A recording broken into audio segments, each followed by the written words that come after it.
I always talk about the key in finding solutions to anything is you got to have the right people having the right conversations at the right time.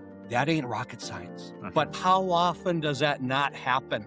To me, it's mind-blowing, right? The right people having the right conversations at the right time. And if we do that, man, I think we can accomplish anything. You're listening to RevOps Champions, a podcast created for B2B leaders to help you align your people, streamline your processes, trust your data, and leverage technology in order to grow your business.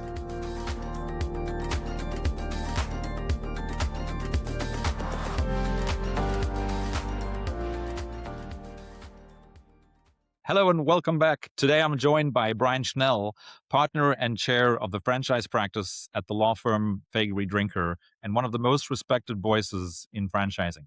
For nearly 4 decades, Brian has advised franchisors ranging from emerging brands to some of the world's largest franchise systems, helping them navigate growth, governance, franchise relationships, compliance, and long-term brand sustainability. What sets Brian apart is that he's not only a leading franchise attorney, he has also served as both a COO and a chief legal officer for a major healthcare franchisor, giving him firsthand experience operating and scaling franchise systems. Brian is widely recognized for championing responsible franchising, a philosophy centered on sustainable growth, strong franchisee economics, mutual value creation, and long-term franchisor-franchisee partnerships built on trust and collaboration. And that is a philosophy that we very much share here at Dennewill.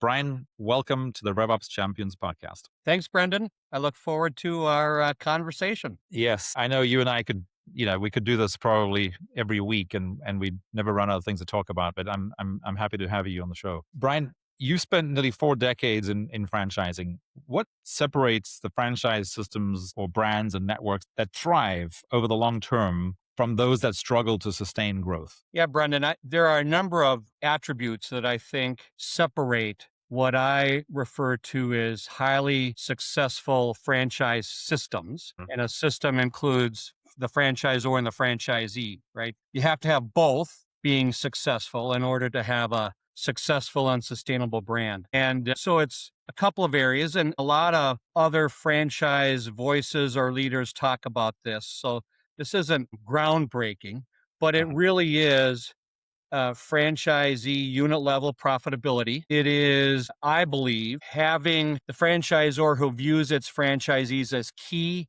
stakeholders in the brand. And that's something more than just a party to a contract or a party to a relationship. So it really is how a franchisor designs and implements its franchise relationship with its franchisees. And so that, I believe, Brendon, is a feature that holds a lot of brands back, especially emerging franchisors. Because when you're an emerging franchisor, you haven't lived through all the different issues that come up in a franchise system and with franchisees. And so it is easier to grow a system, and it's a lot more difficult to sustain and get that system to the next level.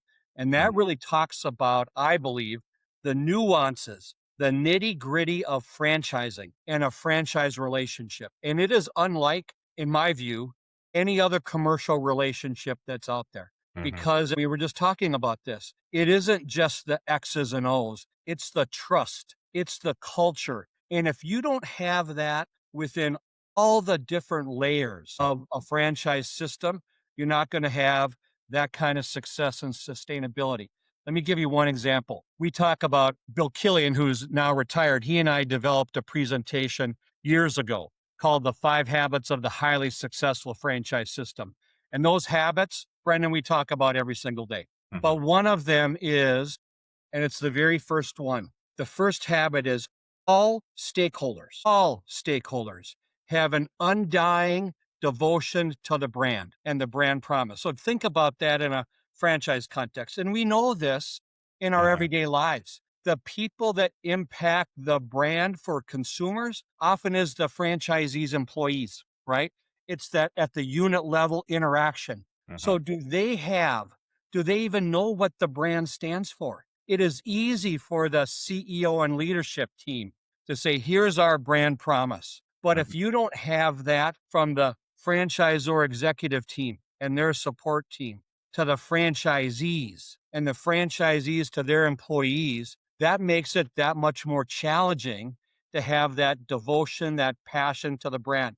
And again, we know that as customers, we value that kind of customer service in any interaction that we have, whether it's eating, hotel, service with our pets, anything. It's a difference maker. So how you instill that in your franchise system, that's more than just a product or a service. And so that's just one example of what you can tell, passionately believe is a difference maker in franchising. And those systems, organizations, networks that get that, they're successful and sustainable. Those that struggle with that, they get bogged down. And then they get bogged down in other things that result more in confrontation rather than collaboration.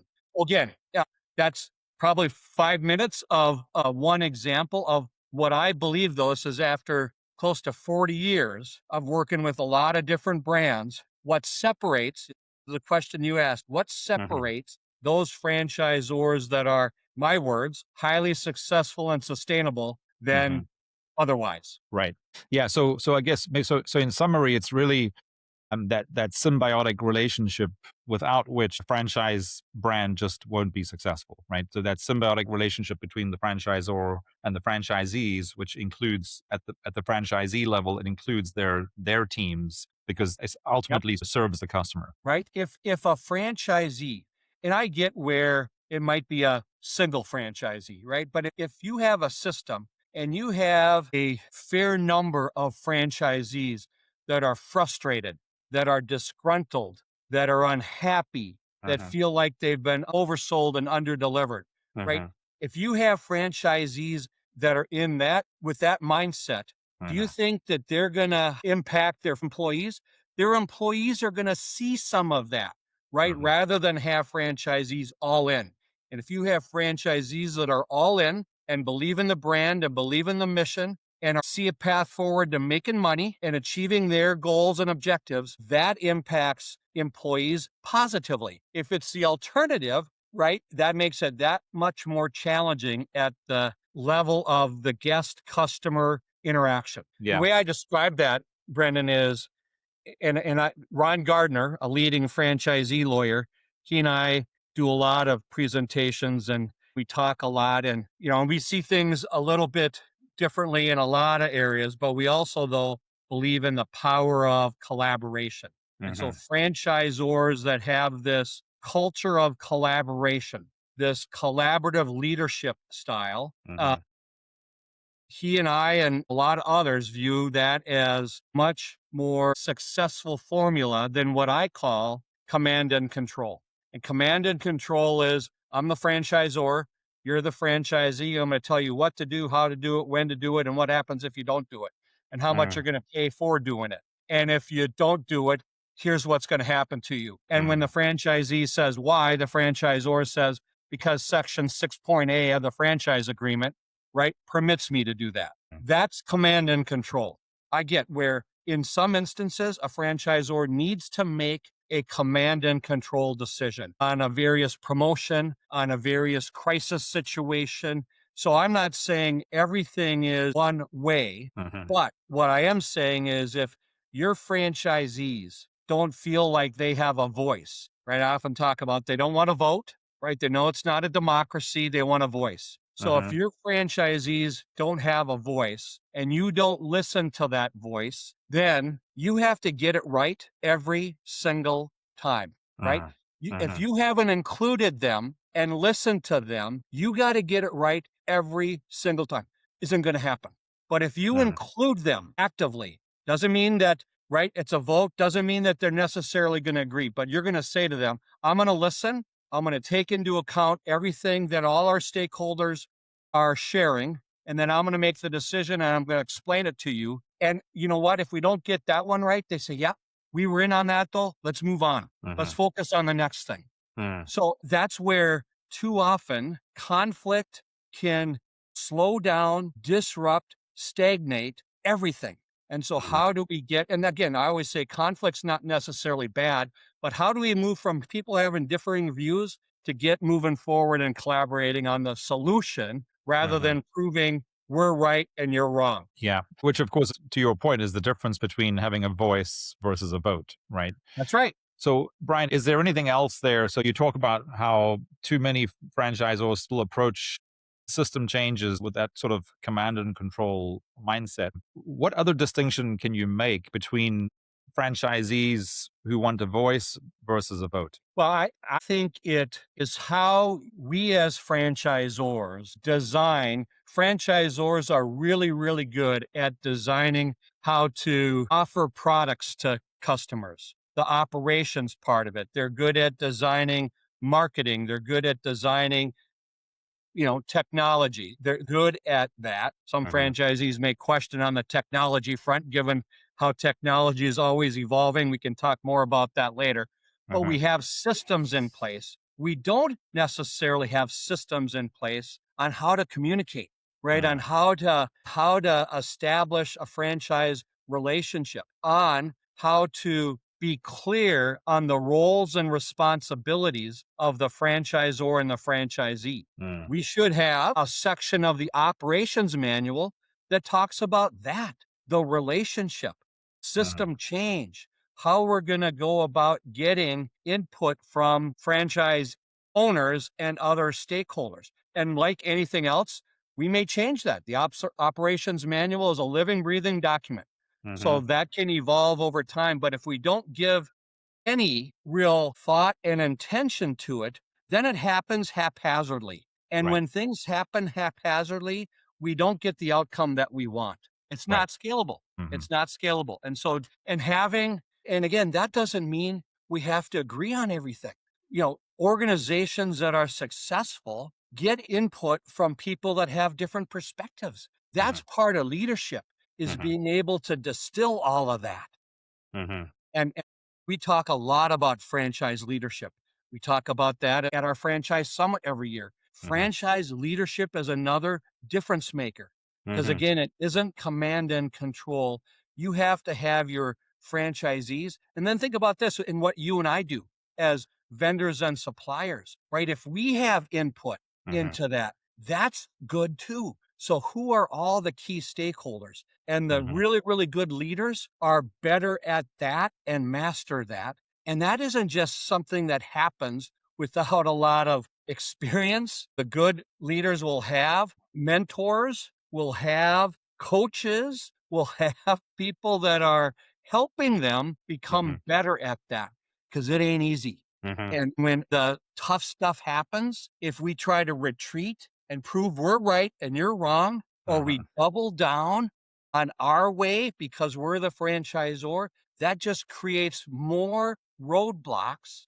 Oftentimes, Brandon, disputes, and you can talk to litigators or non litigators, but Uh-huh. franchise disputes typically arise because of a breakdown in communication. Uh-huh. It isn't because there's some massive fraud. It is just a breakdown in communication. And that goes back to the roles of the franchisor, the franchisee, and how we're going to design and implement this relationship. There's some ups and downs, but the less time you can spend on something that's creating friction and get through that and up, man, Uh-huh. that's when you start having more trust, right? It's easy to trust when nothing goes wrong.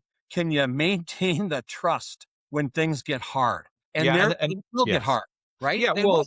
well, like we talk about a lot on this show, is that they might not get as hard if you're not growing, but if the goal is to grow, I mean, growth requires change, and your processes are changing, your people are changing. You're not necessarily changing people, like specific people, but as system grows, you're typically adding people to support more and more franchisees. You cannot support the franchise brand with 30 units will need more people to support 100 units or 300 units. That's just logic, right? And we, of course, see that all the time because in order for us to build the technology system for a franchise brand, again, we see these sort of the people challenges, which more specifically to your point, it's the leadership piece. When they start having leadership related challenges, they often think that the technology that we're going to be building for them to replace whatever CRM system they're using or whatever is going to fix their leadership issues. And of course, that's not going to happen. Yep.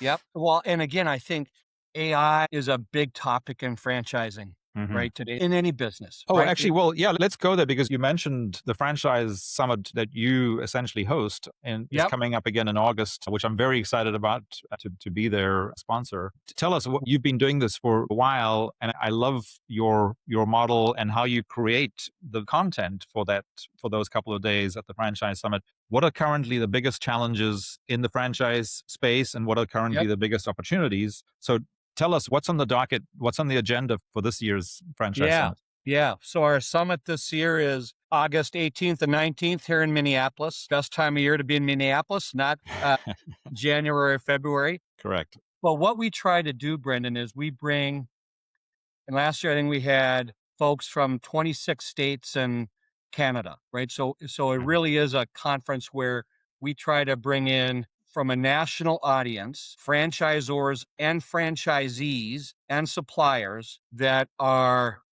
in my view, the best of the best, right? mhm, And we want to have conversations about what's keeping franchisors and franchisees up at night. Now, I've mhm, always been proud of every single panel we have a multi-unit franchisee on that panel mhm, because we just talked about the importance of their voice. And so mhm, we have a number of panels focused on what's keeping people up at night. I'm excited about our keynote speaker, Brendan, this year. It's Ricky Kelman. mm, And I work with Katrina Mitchell and franchise speakers every year to find somebody who's going to make a difference. And I won't do this justice, but Ricky's main theme and what he's going to spend a lot of time on is mindset, right? And we just talked about that. You uh-huh, have to have the right mindset to accomplish what you really want to accomplish and what's possible. yep, And system change is a good example. A lot of human beings, we don't like change, right? mhm, We want to keep doing things in our lives, personal, right? Most, not everybody, but we kind of like, right, doing things the way we've done it. mhm. But man, you can't do that in today's world. And If you so if you wanna grow. that's Yeah, right, if you yeah, want to grow. And so Ricky's going to talk about the mindset, not only the mindset of organizations, but the mhm, mindset of each of us, right? absolutely. As we are the organization, right? So I'm Mhm, excited about that. And we're going to talk about AI. And so the other thing that I think is really cool from what we try to do at our summit is it's this unique, it is not a legal conference, right? But our Faegre lawyers are very, very commercial. We get it, right? mhm, We get franchising and we have subject matter experts that are working on AI related issues, solutions for not just our franchisor clients, but other clients. And so mhm, we're going to talk about, right, the challenges that AI presents and mm, how we solve for those in a meaningful way. Again, given today's environment, AI tools and technology can help us in so many different ways, and they can replace some of what we do. It mhm, can't replace the relationship, absolutely. right? It Mhm, can't replace the relationship. That's personal. And who knows if that's going to change 20 years from now? I'm just talking about right now. mhm, And so we're going to talk about that, right? How do that's you awesome. find solutions with all those nuances from an AI front? And then it builds out to we're going to have leaders, national leaders talking about what they're doing from a brand marketing presence. So to your point, Mhm, as we grow, how do we continue to develop our brand? Customer marketing, friend dev marketing, just brand presence in mhm, today's world with all of the technology that's available. And so here's the challenge with that. Franchisees, again, this is consistent with what we were just talking about.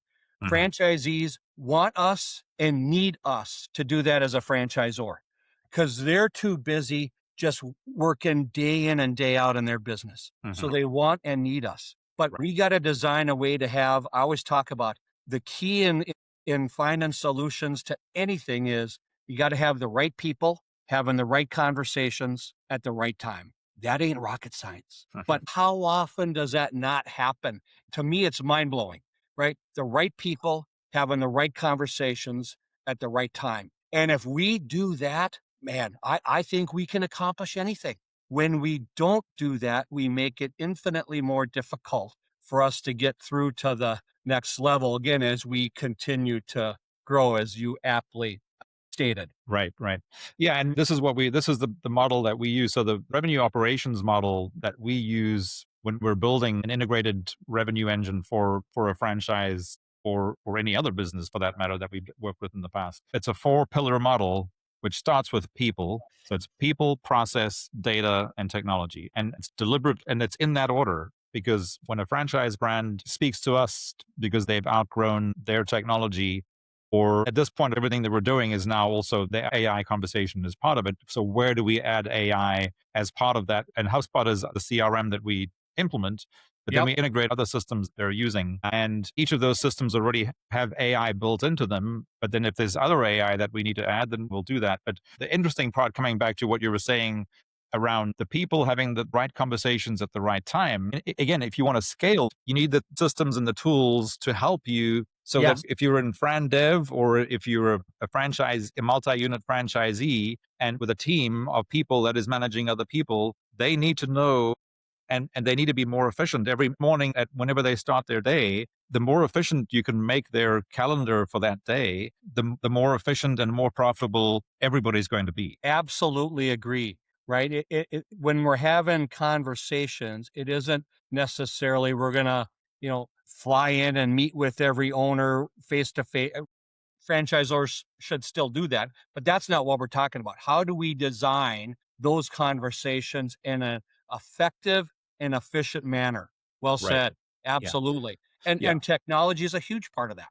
A Yeah. huge part. Right. Well, but again, it always starts though with leadership, right? And I think Was I want to come back to what you were saying, and I'm really looking forward to Ricky's keynote. The way we see it is they know that if they're growing, things are going to break, and that is 50% of the battle won right there. Because if they don't have that mindset, getting the other half of the battle is never going to happen because they're going to be stuck trying to do everything themselves. So, I mean, obvious examples are a founder franchise brand, depending on their unique gifts, they could get to 100 units, but that doesn't happen very often. They typically stall at 30 units. And then unless they start bringing in other people to help them scale, they're not going to get to 100 units. And they're going to have to do the same thing once they get to 100 units. If they want to get to 300, they're going to need to change their leadership, their processes, and their systems. I've heard a lot of franchise leaders who I value highly talk about it in this context, Brendan. They will say that our leadership team that got us from point A to point B were phenomenal, right? And I value them and love them. But that's not necessarily the same team that's going to get us from point B to point C, right? Right. And so effective leaders understand that and do it with heart and grace, right? Rather than just we're firing everybody, Sure. right? We got to change out the leadership team, right? Again, that being a franchise leader is challenging and difficult. And if you try to do it on your own, right, man, that's hard. So, how do you find a way to help you with the right folks be that kind of leader in a system? Because that's what it takes. And then maybe, and the good ones might even say, hey, right, I'm done. I've done because I find it hard for somebody to consistently do that for 10 or more years, right? And so that's why there's often change because people say it's time for somebody else. Yeah. Yeah. And then you hear Tom Curtis from Burger King, who was a person that came in and talked to us at the IFA summer board meeting, and his message, right? And he's a former Domino's guy. So right, we're all familiar with Domino's and Patrick Yep. Doyle and how he turned Domino's around. And so sometimes you need the change at the CEO level too to get that moving in a different direction. So it's fluid, it's nuanced.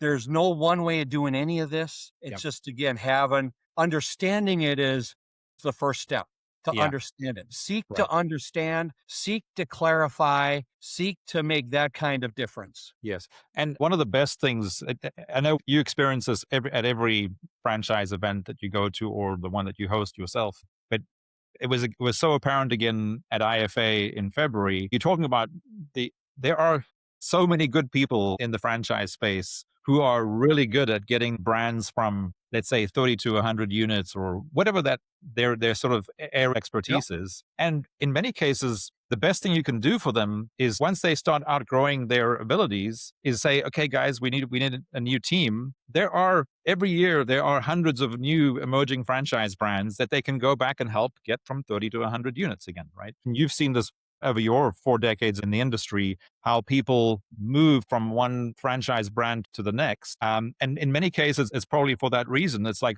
they've added the value at the brand for as long as they could, but now they want to do that same thing at a different brand, which is, again, a reminder for any sort of emerging franchise brands listening. It's not the end of the world if someone has to go and find a place to do what they do really well, find somewhere else to do that. Yes, agreed. Yeah. I'm just thinking, Brian, having served as both a franchise executive and a legal advisor, how has that operational experience changed the way you advise clients today? Yeah, I think, well, I realized I was a better lawyer than a COO. So that was one lesson learned. Well, that's a perfect segue from what we were just talking about. Yes. We all have our unique abilities. Yeah. Yep. And I have always said, right, that operations, and in particular, franchise consultants, business consultants, those people that are in the field, hardest job in franchising because they're working directly with owners. And again, owners are not one shape and size. They all have different needs. And so a franchise consultant has to have a skill set, right, that is varied and unique.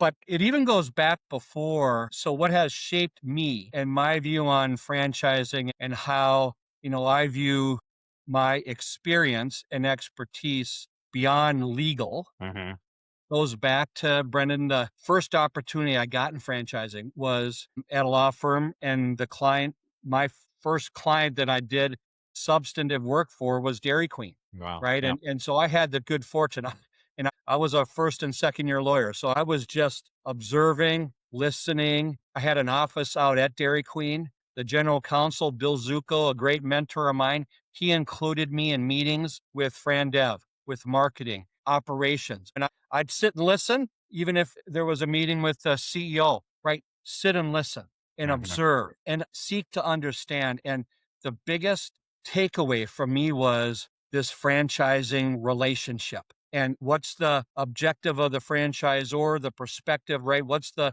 best desired outcome with that, whatever it is. And so to understand that commercial relationship of franchising and what it is and what it isn't served me so that then we were able to take that. And so then, having a more operations role, just continue to support that. And so I think that's what has enabled me and our practice to kind of do what we do and do it well. I mean, again, it's not hard to see why you're seen as a very different type of advisor to many others that you might be compared to just because of that experience, and seeing how brands actually operate cross-functionally has to be incredibly valuable, both to you and of course to your clients. And the earlier that we can, right? So I always say this, Brendon, because there's going to be conflict, right? There's going to be a question, there's going to be an issue, there might be a dispute, right? But I always describe it this way. Disputes don't start here. Disputes start here. And it's often because of a breakdown in communication. So if we are wired, and again, if there are stakeholders, and maybe one of those stakeholders is me helping, right? We will find a solution to this breakdown probably every single time. But if it's avoided, right, and it happens too frequently, the breakdown is not dealt with because as long as they continue to pay their royalties, and now more franchisees are maybe ticked off. And then lawyers get involved, right? And then we go, now it's about winning. And I'm overstating it a bit. Sure. But if you're in litigation, right, then we're doing the litigation thing. Let's deal with it right now and figure it out. So it's that kind of, again, what's our desired outcome? And are we having the right people having the right conversations at the right time? I always ask our clients, what's our desired outcome? And they may say, we're not sure yet. Okay. All right. So that's okay.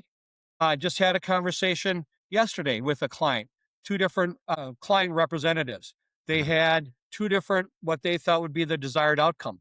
That's okay, right? But let's just be mindful of that and see where there's some commonality. So how we do things in franchising and who we do it with is as important as anything else. Goes back to that relationship commonality. Yeah, it's really interesting that you say that, because we talk about this a lot, and we're actually currently working on a franchise decision matrix, because what we keep seeing and hearing about is that the example we use is like, there were some franchisees were waving a red flag 6 weeks ago, but the franchisor only found out about it today. How does that happen?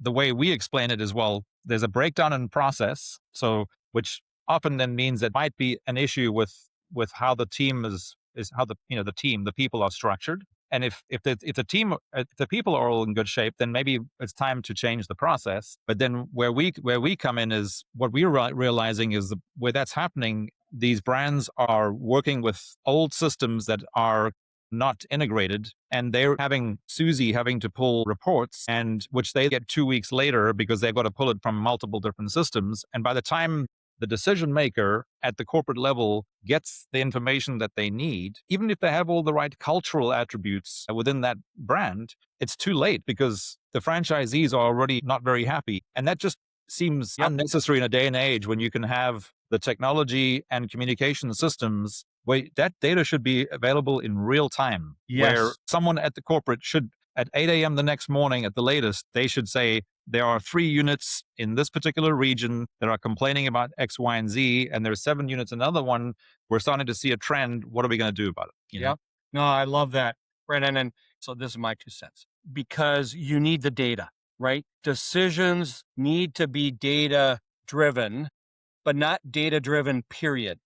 You need to have the data, and then you need the emotion, you need the human touch. But if you don't have the data and you're just dealing, that likely is going to result in bad decisions, right? It's that combination of both. The other thing is, oftentimes in franchising, we don't need the full decision immediately. There might be a series of conversations or a series of stages, right? So if we try to solve the big thing right away, that's hard. That's hard. So can we break it down into smaller things? Let's get some momentum. Let's get some, okay, now we're agreeing on a smaller issue to build on, to build on, to build on. And oftentimes leaders we just got to solve it all right away. Man, that makes it hard. Right. I think one of the consistent themes that you've been talking about, you believe that the relationship is so important, which of course also then comes back to the leadership piece. This problem that we're talking about that, unfortunately happens way too often, it can be resolved by good leadership, but the inefficiency and the time that it takes to reactively solve these types of issues when they could actually be resolved proactively, part of what we're currently doing, it's called the cost of inaction. In other words, if the cost of not having the systems in place to nip those things in the bud when they happened 6 weeks ago instead of today, 6 weeks later, when everything has festered and become a bigger issue, when you take that across a 250, 300, 500 unit brand, I mean, that's a very painful and an extremely costly thing. So even though the good leaders will ultimately figure it out, what is it costing them and the growth of the brand? Yeah. Well said. Unfortunately, Brian, we're going to have to wrap it up here, because I know I have another 13 questions, but we'll have to leave those for another day. But I'm going to end with one question here, which is sort of just looking forward a little bit. And I know, and I'm really looking forward to the Franchise Summit in August, because this is, I think, a lot of what we're going to be talking about there and learning about there, but which is the trends. What do you believe will most significantly shape the future of franchising over the next couple of years? Well, certainly AI and technology will, as we discussed. But I would just emphasize that doesn't mean that the human element of this is less important. They're both vitally important, and the brands that figure out how to find that balance will be successful and sustainable. But I think it is this, because customer and consumer demands are going to continue to be front and center, right? And those brands that can make that connection in a meaningful way so that customers are more So, and again, you know this better than I. It's about attracting new customers and keeping existing customers, and how we do that in a way that will continue to focus on franchisee unit level profitability, right? That's the magic. That's going to be the challenge. How do we capture the guest customer experience in a meaningful way, knowing that that's evolving, and yet not at the expense of unit level profitability.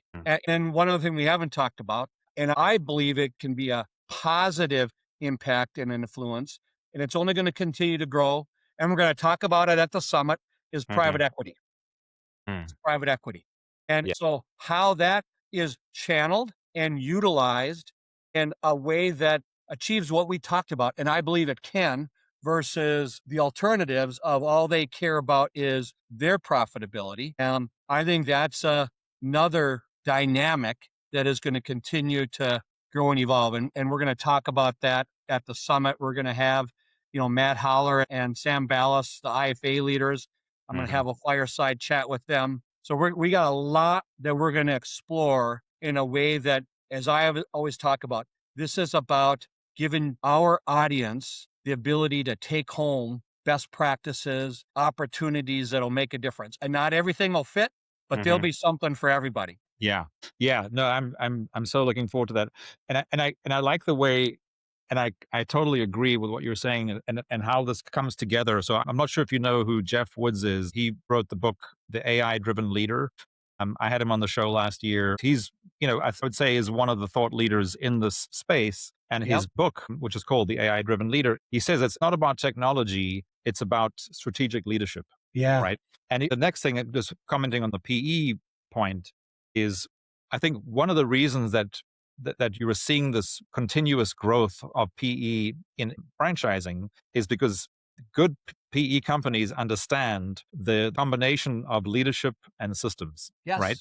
And they know when to invest in the technology that'll help those systems scale without the least amount of friction. And I think that's the reason that private equity is growing so much. Thank you so much for sort of bringing that all together, which is it's leadership, systems, and of course, those systems today include AI. Absolutely. Brian, thanks so much for joining me. I really appreciate it. And I look forward to seeing you in August at the Franchise Summit. Brendon, thanks for having me, and I enjoyed it. Thank you, Brian. Take care.